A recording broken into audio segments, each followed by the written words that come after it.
Beauty Gold vous présente le journal.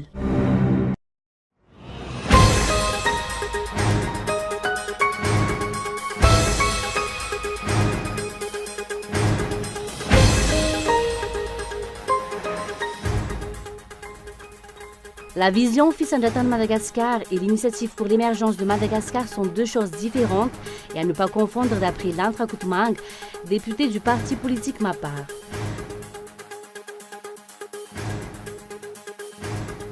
« 12 membres issus de différentes sociétés civiles ont reçu aujourd'hui une marque de reconnaissance. Cette reconnaissance, ils la doivent à l'audace dont ils ont fait preuve dans la lutte pour le respect des droits de l'homme ainsi que des biens communs. 2 semaines après un important mouvement de contestation sociale en Tunisie, le président français se rend dans le pays pour une visite d'État de 2 jours.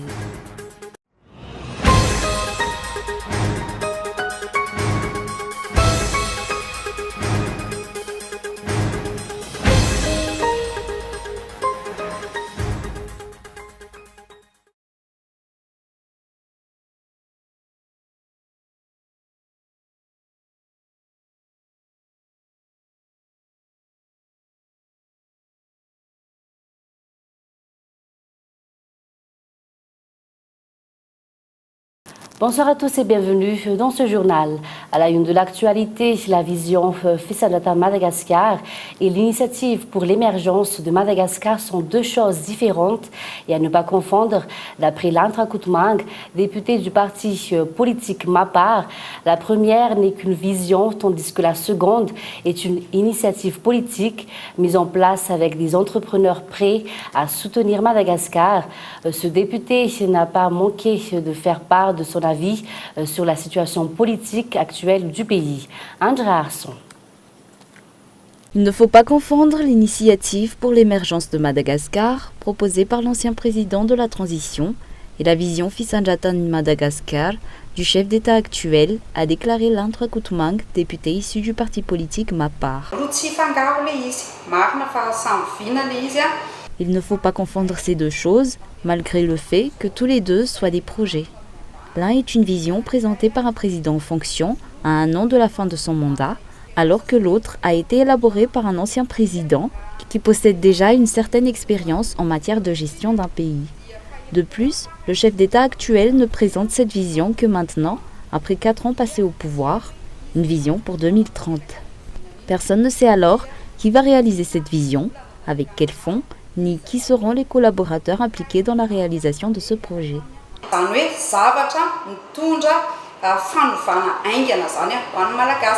D'autre part, le fait que le gouvernement n'ait toujours pas fait appel à une session extraordinaire du Parlement pour l'examen et l'adoption de l'avant-projet du Code électoral soulève de nombreuses questions.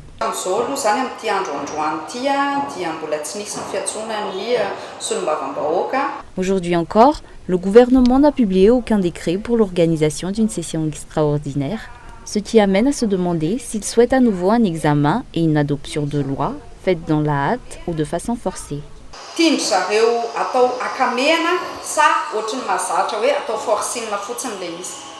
Malgré les déclarations du gouvernement et du président de l'Assemblée nationale lors de la cérémonie de présentation de vœux organisée au Palais Diavelou le 5 janvier dernier, comme quoi l'examen de ce projet de loi est urgent, aucune session extraordinaire du Parlement n'a encore été programmée. Cet ajournement incessant laisse les politiciens et les observateurs perplexes, une situation qui renforce les doutes de l'opinion publique sur la bonne volonté des dirigeants à organiser une élection transparente et inclusive.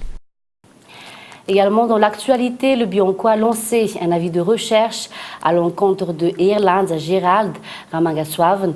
Cette personne est accusée d'avoir arnaqué plusieurs personnes dans l'affaire Tangas et également soupçonnée d'être liée à d'autres affaires de vente de propriétés illicites à Madagascar. Le Bionco invite toute personne ayant des informations sur Irlands Gerald Ramangaswaven à contacter les agents. Le Bureau indépendant anticorruption a publié un avis de recherche à l'encontre de Irlands Gerald Ramangaswaven. Cette personne est le propriétaire de l'entreprise Tangas, accusé d'avoir arnaqué plusieurs personnes depuis 2014. Une affaire qui a créé une polémique conséquente à Madagascar.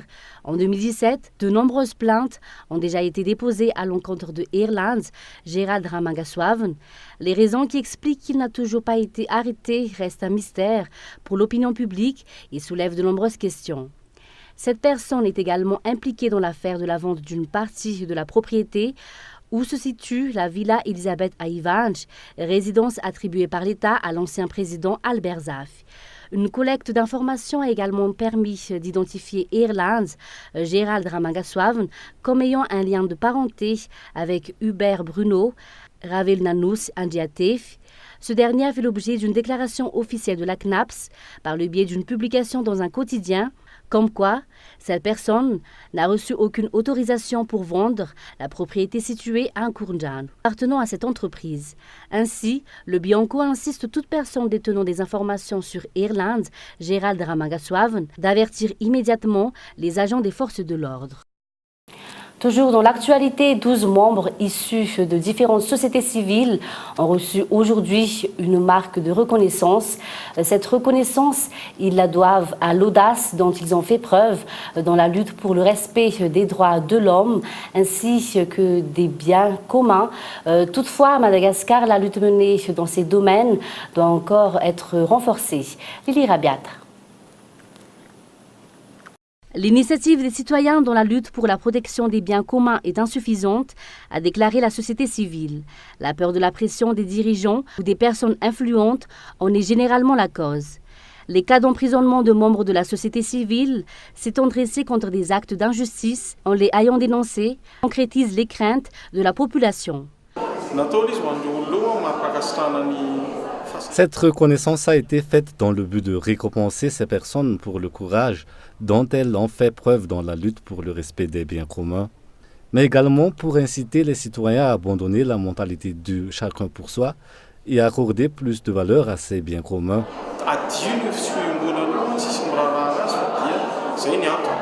Tout acte et pression qui dégradent les biens communs doivent être dénoncés et empêchés d'après les explications.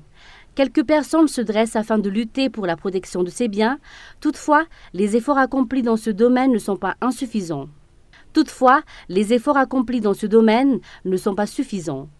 Il faut encourager le reste de la population à suivre le bon exemple.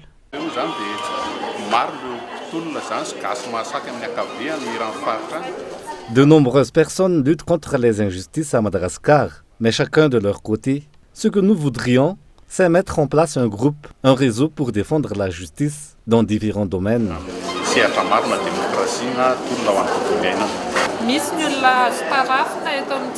En matière de lutte contre l'injustice, on peut prendre modèle sur des citoyens malgaches. Ce ne sont pas seulement les étrangers qui sont capables de résistance civile pour défendre la justice.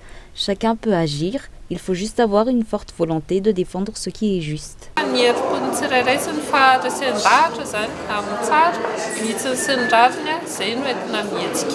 Gasmasak, c'est ainsi qu'ont été nommés les membres de la société civile et les citoyens qui ont reçu une marque de récompense ce jour.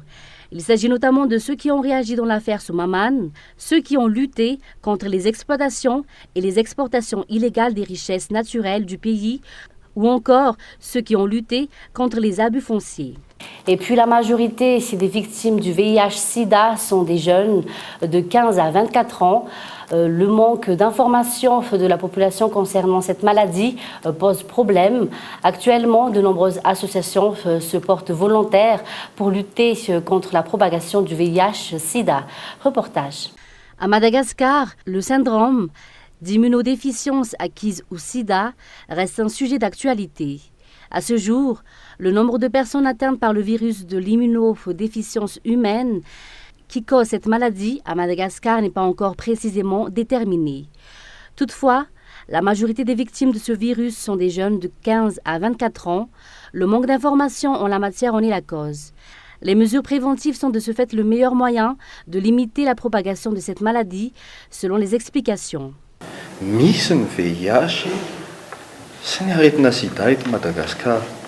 Le VIH-Sida existe bel et bien à Madagascar.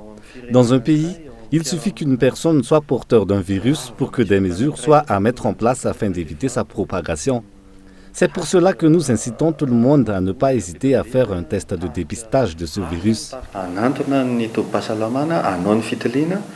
Beaucoup hésitent encore à procéder à un test de dépistage de cette maladie ou à consulter un médecin au niveau de centres de santé concernant cette maladie. Et pourtant, tous les soins et les traitements liés à cette maladie sont gratuits, ce que de nombreuses personnes ignorent encore. Dernièrement, le taux de jeunes décédés du sida a augmenté. Les gens ne sont pas assez informés sur cette maladie. D'autre part, pour ceux qui sont porteurs du virus, beaucoup évitent les centres de santé, d'autres ne suivent pas les traitements ou ne prennent pas leurs médicaments, malgré le fait qu'ils soient donnés gratuitement. À ce jour, un test est la seule façon de dépister si on est porteur du virus du sida ou pas.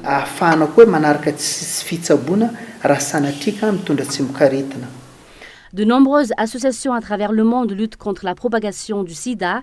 Malgré cela, le manque de fonds reste un problème. Pour Madagascar, le but est de mettre un terme à la propagation du syndrome d'immunodéficience acquise en 2030. Dans le reste de l'actualité, les réclamations des étudiants de l'université de Majinga se poursuivent encore actuellement. Une grève a débuté samedi dernier vers 10h du matin, entraînant une altercation entre les étudiants et les agents des forces de l'ordre venus sur place. Une manifestation qui a pour cause une réclamation portant sur plusieurs points, notamment une permission pour réintégrer le campus universitaire, le limogeage du président de l'université ainsi que le paiement des bourses. Aujourd'hui, la demande de libération des 14 étudiants placés en détention suite aux accrochages survenus entre ces étudiants et les agents des forces de l'ordre au cours de cette grève se rajoute à cette liste. Rappelons que ce campus a été interdit d'accès à cause de travaux de rénovation. Passons maintenant à l'actualité internationale. La CNCF a été condamnée mercredi en appel pour discrimination envers les cheminots marocains. A annoncé leur avocate, ils étaient 848 Chibani à poursuivre la campagne ferroviaire. France 24. C'est aux abords de la gare de l'Est que les anciens cheminots marocains de la SNCF, ce qu'on appelle les Chibani, nous attendent, souriants mais déterminés. Depuis des années, ils mènent un combat contre la Société nationale de chemin de fer. Ils l'accusent de discrimination à tous les niveaux. Dans un local prêté par un syndicat, ils se souviennent du début de leur combat. En 1998, qu'un chef de gare, ici à la gare de l'Est, il était voir mes collègues, il a dit « Comment ça se fait? Vous travaillez le même travail et vous n'êtes pas traité le même traitement comme les autres. » Quand j'ai commencé le combat, je n'ai pas commencé pour l'argent. J'ai commencé pour la dignité des contractuels qui fait un bon travail. Beaucoup de ces Chibani sont arrivés dans les années 70, souvent dans le cadre d'un accord avec les chemins de fer marocains. Ils accusent la SNCF de les avoir cantonnés dans les postes les plus ingrats, sans espoir d'évolution, ne bénéficiant quasiment d'aucun des avantages dont jouissaient leurs collègues français. En 2015, un jugement des prud'hommes donnait raison à une grande majorité de Chibani. La SNCF faisait alors appel, se réfugiant derrière une clause de nationalité. Il y a une loi de 1991 qui permet en fait à SNCF de recruter au statut des ressortissants français de nationalité européenne. Avant 1991, l'entreprise ne pouvait recruter au statut que des salariés français. Pour les familles de Chibani, la discrimination est évidente. En banlieue parisienne, on rencontre Wafa, une fille de cheminot marocain. Wafa est venue chez une de ses amies avec son père. Ce dernier refuse d'abord de s'exprimer, puis se penche avec pudeur sur quelques vieilles photos. Nous, on était jeunes quand on venait à la chapelle, au 61 rue de la chapelle. On est tous des Marocains qui travaillent ici. On travaille dans le Forba et le Louis et tout ça. Wafa nous montre un contrat de travail de l'époque. Il stipule une égalité de traitement et de salaire entre tous les travailleurs. Ou encore un relevé de retraite qui montre le fossé entre les travailleurs français et les Marocains. Mon père, comme ses collègues marocains, formait les nouvelles recrues pour qu'ils apprennent le métier. Les mois suivants, 3-4 mois après, ça devenait leur supérieur. Et il leur disait qu'ils faisaient mal le travail, alors que c'était eux-mêmes qui les avaient formés. Depuis plus de 10 ans, la SNCF n'a cessé de répéter qu'elle s'est contentée de respecter la loi. Mais pour ces enfants de cheminots marocains, le combat de leur père est tout simplement légitime et exemplaire. Et puis enfin, 2 semaines après un important mouvement de contestation sociale en Tunisie, le président français se rend dans le pays pour une visite d'État de 2 jours. Il compte mettre l'accent sur le développement économique du pays. France 24. C'est dans la presse tunisienne qu'Emmanuel Macron donne le ton et les orientations de sa venue dans le pays. L'idée est de sortir des sentiers battus en fournissant un effort supplémentaire au moins dans 3 domaines. La réduction des inégalités sociales et territoriales, l'employabilité des jeunes et un investissement accru dans les secteurs d'avenir, dont les énergies renouvelables et les nouvelles technologies. Et pour tenir ces objectifs, la France compte mettre sur la table 1,2 milliard d'euros sur 5 ans. Un coup de pouce à l'économie tunisienne en pleine crise. Les mesures d'austérité mises en place par les autorités ont provoqué d'importantes manifestations en janvier, 7 ans après la révolution. Emmanuel Macron le sait, il faudra aller plus loin pour relancer la croissance tunisienne. Il faut attirer les investissements étrangers, insiste le président français, qui est accompagné des patrons de Free et d'Orange. L'objectif affiché est de créer des emplois sur le sol tunisien, car le pays ne parvient pas à trouver des débouchés à ces jeunes diplômés.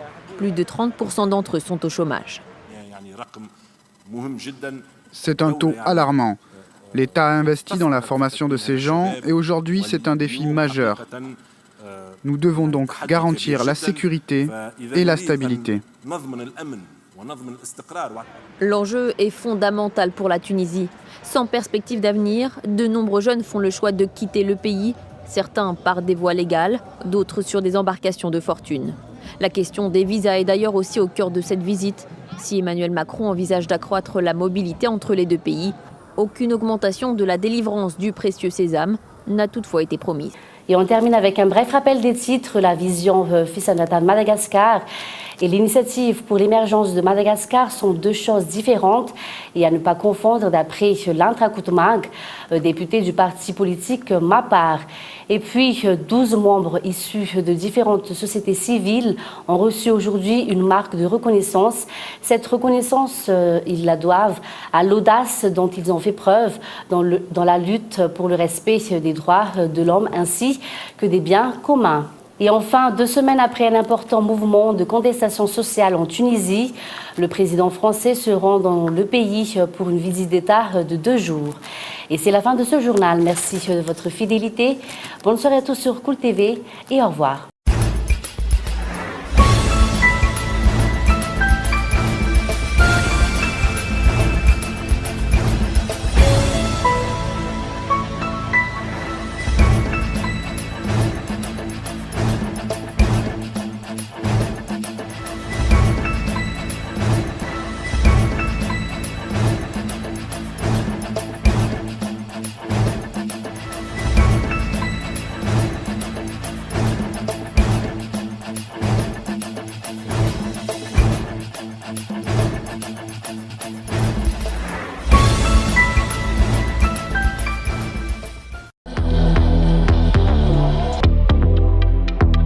Le journal vous a été présenté par Beauty Gold.